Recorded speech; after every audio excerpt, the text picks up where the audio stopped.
Greetings, everyone, and welcome back to another episode of Fuck. And now the light went out, and this is a terrible way to start the episode. And here we go. Welcome back to another episode of Sports Talk with Love.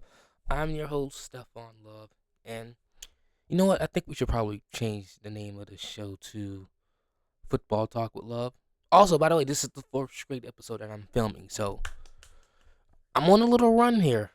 I don't know what I'm gonna do after the football season because mm, it might get boring around here. And now I'm just rambling into a camera. Let's get into this.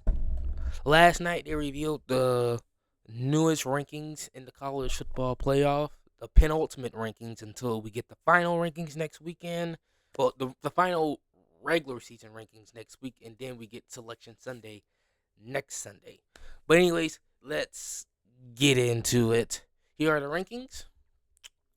As you can see, the bottom five is all new. You have SMU at 21, Pitt at 22, Georgia Tech at 23, Tulane 24, Arizona 25. So, for the last 2 weeks, we've heard about this doomsday ACC scenario.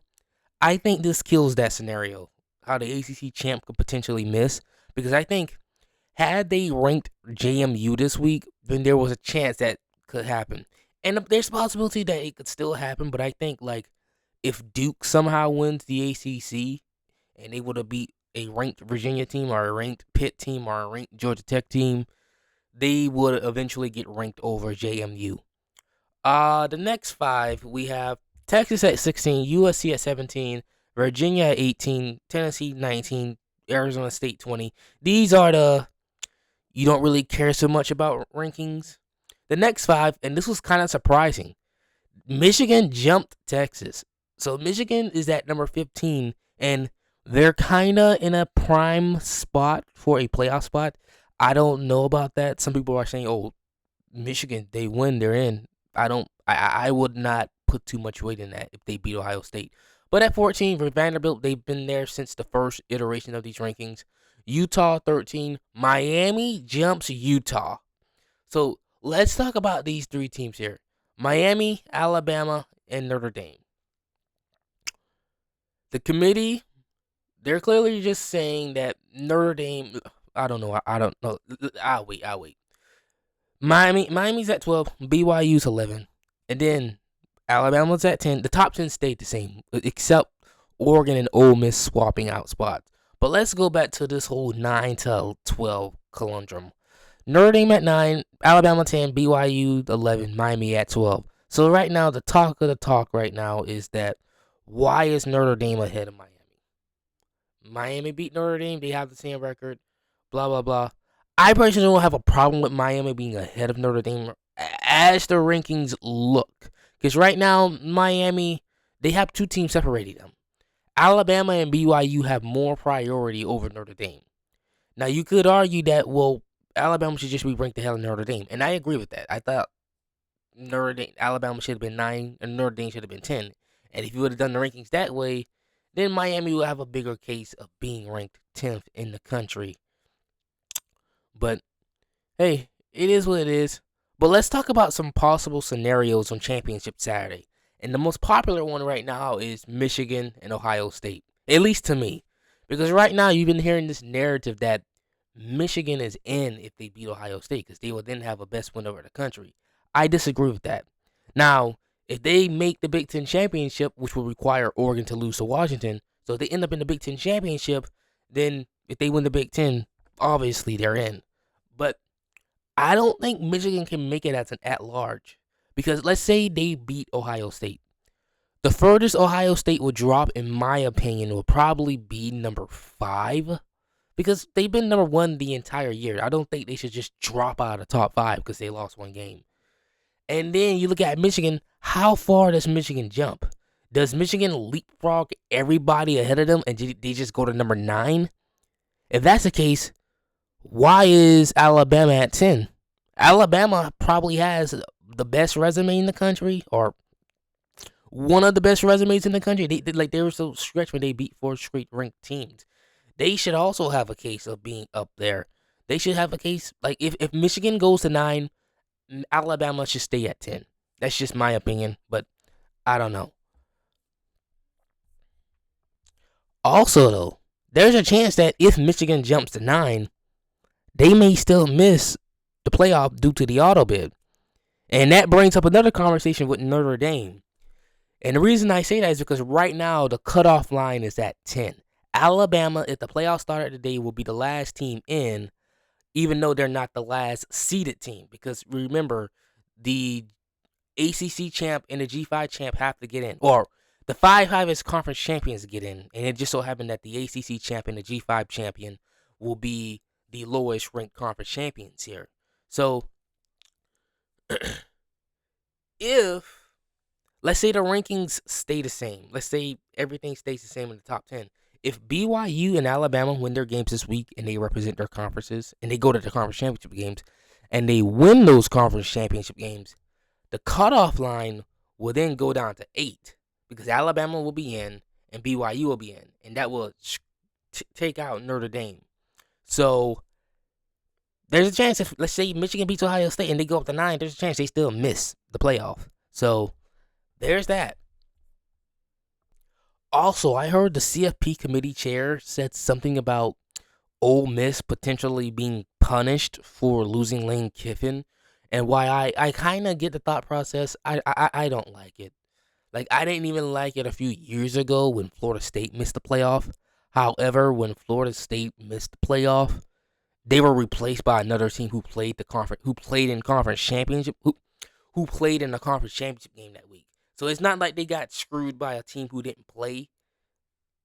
Again, I didn't agree with it, but I was more okay with Bama making the playoff that year than the year prior when Ohio State got in over USC because USC played an extra game. But whatever, whatever. And again, it's not like they're going to be punished significantly. They just at most probably lose a home game if Lane Kiffin decides to leave Ole Miss, which is looking like the case. Maybe, I don't know, because like all of this is kind of like, I don't want to say weird, but very drawn out. Like Ole Miss is going to be making a statement like after the Egg Bowl. Why not just announce that he's leaving? If Lane Kiffin is leaving, like if he was signing an extension, we would sign that extension right now. We don't have to make it an event. But yeah, I think Lane Kiffin is probably leaving. But now let's get into these previews. And the first game we got up, hold on, let me remove the graphic. First game we got up is the Lone Star Showdown, Texas A&M. Let's look at the Texas offense and defense. Texas offense comes in 73rd in the country, averaging around 381 yards per game. Their passing offense is ranked 35th in the country. They average around 260 yards per game. Their rushing offense is near the bottom of the country in the 110. They are 121 yards per game, and their scoring offense is 50th. So basically above average with 30 points per game. Their defense, 40th in FBS. They allow 335 yards per game. Their passing defense is near the bottom in the 100s, allowing 243 yards per game. Their rushing defense is 7th in the country, allowing just under 93 yards per game. And their scoring defense is 24th in the country, top 25, only allowing 20 points per game. Texas A&M's offense is 15th in the country, averaging 465 yards per game. Their passing offense is 30th in the country, averaging around 270 yards per game. Their rushing offense is 25th in the country, 195 yards per game. And their scoring offense is 10th in the country. Texas A&M defense, 16th in FBS, allowing 302 yards per game. Their passing defense is 23rd in the country, allowing 183 yards per game. Their rushing defense is 27th in the country, allowing 118 yards per game. And their scoring defense is 38th in the country, allowing 21.5 points per game. So Texas A&M, they have a very well balanced team on both sides of the ball, on offense and defense, and passing offense and passing offense and rushing offense. I don't care. Let's just continue this. You know what? I suck at this shit. Texas comes into this game. They're 63rd in third down percentage, converting 40 38.8% of the time. Texas A&M ranks first on defense, allowing its opponents to convert 21% of the time. So, Texas is going to have to win the third down game. Texas A&M is 109th in FBS with a -5 turnover ratio, turnover margin, while Texas is 10th with a +10 turnover margin. So Texas is able to win the turnover battle. Both teams are heavily penalized, so hopefully we don't get a undisciplined game on Black Friday. I hope we don't get that. Texas A&M is 130th in red zone defense. They allow opponents to score 93% of the time, while Texas's offense is ranks 76 in the red zone, scoring on 83% of the time. So, oh boy. Texas is ranked 99th in the country with an average of time possession of 26 minutes and 56 seconds compared to Texas A&M, who averages 32 minutes and 25 seconds, which is 17th in the country. I think I'm going to go with Texas A&M to win this game. I know it's going to be in Austin, but I think the Aggies are going to take the W here. And no, I do not think Texas has a chance to make the playoff if they win this game. They're pretty much out of it. Next, we have the game. Ohio State, Michigan. The last 4 years, Michigan has dominated this rivalry.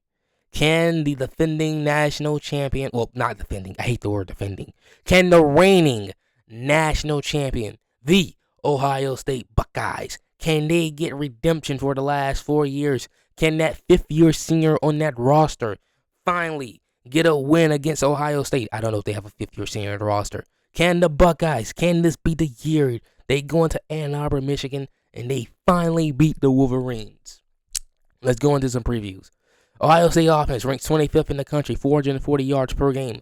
Their passing offense is 28th in the country, 270 yards per game. Their rushing offense is 56th in the country, 170 yards per game. Their scoring offense is 11th in the country, 38 points per game. Their defense, one of the best defense we've ever seen in college football.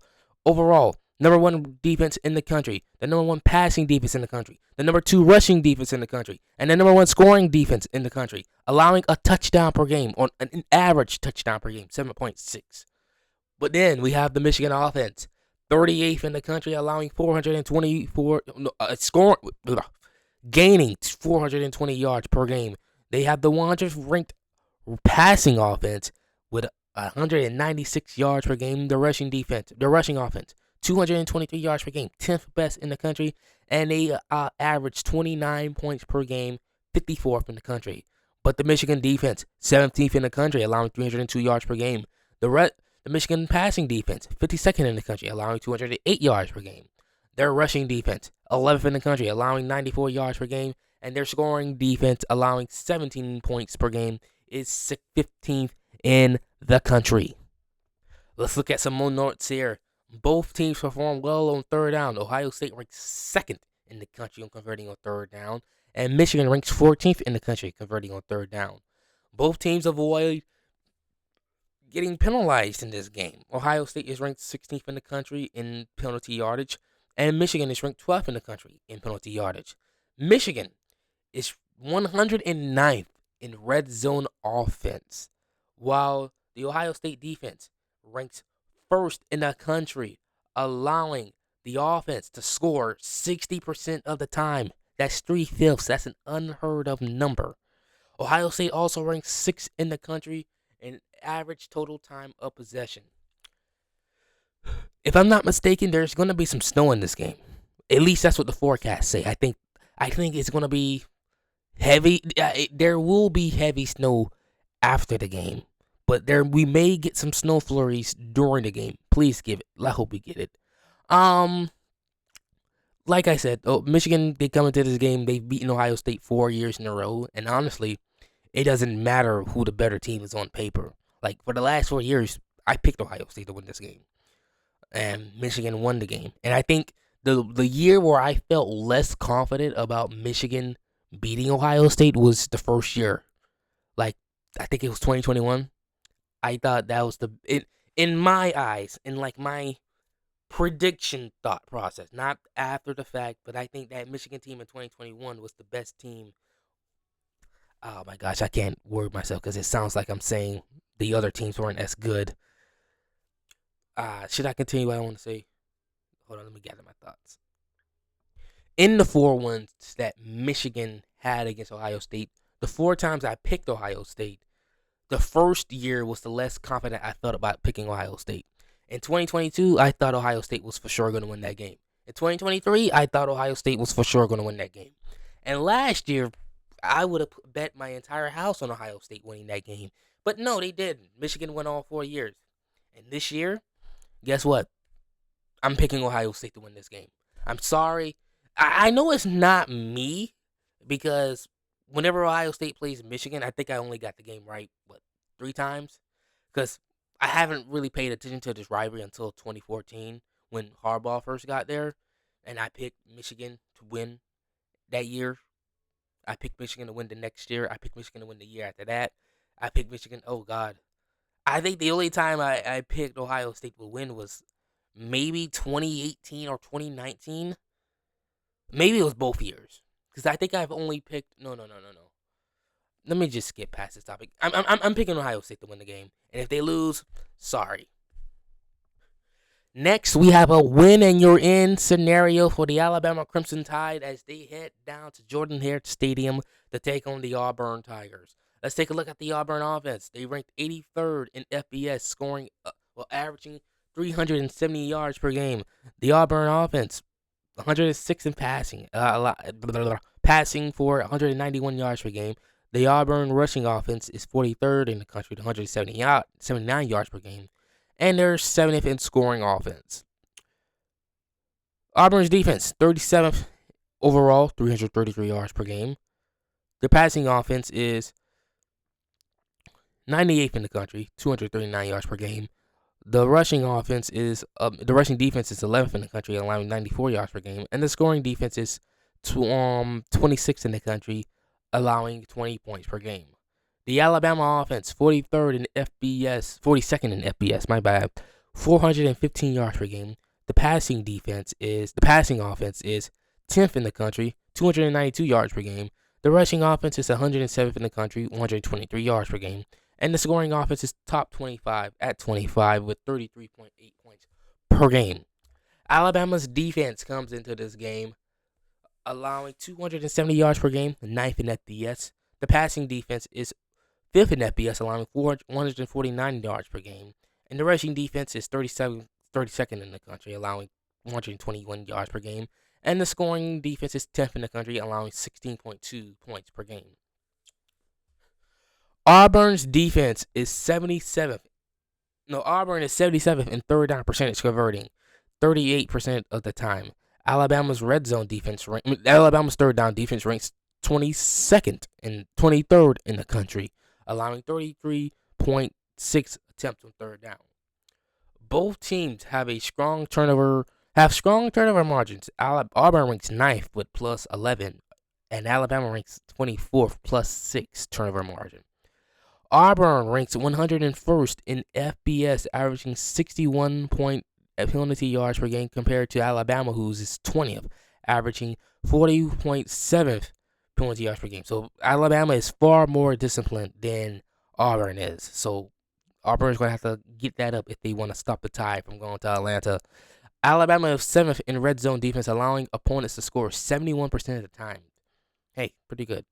And Auburn ranks 76th in FBS with an average time possession of 29 minutes and 47 seconds, while Alabama ranks 10th in the country, averaging 33 minutes and 2 seconds of time for possession. Once again, Alabama, they win this game, they are headed to Atlanta. But unfortunately for them, they are playing in Jordan-Hare Stadium. And the stadium has been called haunted by Nick Saban and a lot of Alabama and a lot of Auburn fans. And we don't know what's going to happen. Like, I believe 4 years ago, when they were in that stadium, they needed Bryce Young to complete this masterful, 99-yard touchdown drive to send the game to overtime, and they got the W. 2 years prior to that, Auburn beat Alabama in a game that, had Alabama won that game, they probably could have made the playoff that year because they were ranked number 5 in the country. And obviously, they didn't make the SEC title game because of Joe Burrow. 2017, we all know Auburn, number 6 in the country. Alabama, number 1 in the country. Auburn won that game. They go to Atlanta. Unfortunately, they got beat by the Dogs, and Alabama still made it to the playoff and won the national championship that year. And then 4 years to that, we have the infamous, well, in Alabama terms, the infamous Kick Six. So that stadium is very haunted. With all that being said, give me the Tide to get the W here. I think they are the better team. While everyone is kind of peeing their pants down there in Tuscaloosa, I think the Tide are going to get the W here. And with that being said, that brings us to the end of this episode. And yeah, hopefully I'll be back next week. I don't know. This is the fourth time, so maybe if I keep doing this becomes a trend, and it's gonna be 5 weeks in a row and 6 weeks in a row. Even though I have to talk more about the NFL, I don't really talk about the NFL that much. I don't know why. Whatever. Bye. Like the video, subscribe, comment your thoughts. Also, well, thank you for watching, and I think I should say bye right now or just end it.